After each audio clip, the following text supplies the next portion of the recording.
Rowdy అనగానే విజయ్ దేవరకొండ కదా అంటారు. కానీ రౌడీ ఏమో హీరోయిజం చూపించి చాలా కాలమైంది. పైగా ఫ్యామిలీ స్టార్ కింగ్డమ్ అంటూ తిరుగుతున్నాడు. అందుకే మళ్ళీ రౌడీయిజం మొదలు పెట్టాలి అనుకుంటున్నాడట. దేకో మేరీ రౌడీయిజం అనబోతున్నాడు. ఒకప్పుడు విజయ్ అంటే ఇలా ఉండేవాడు. కానీ ఈ మధ్య ఫ్యామిలీ స్టార్ గా మారాడు.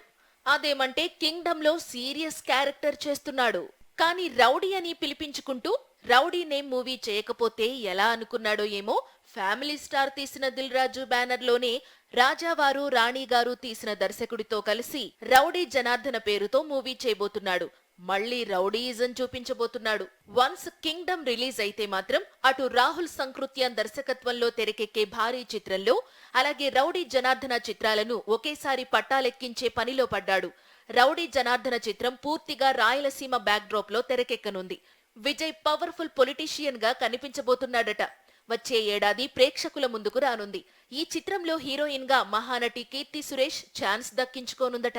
మొత్తంగా ఎల్లమ్మ, రౌడీ జనార్దన చిత్రాలతో కీర్తి టాలీవుడ్ లో బ్యాంగ్ రీ ఎంట్రీకి రెడీ అవుతోంది.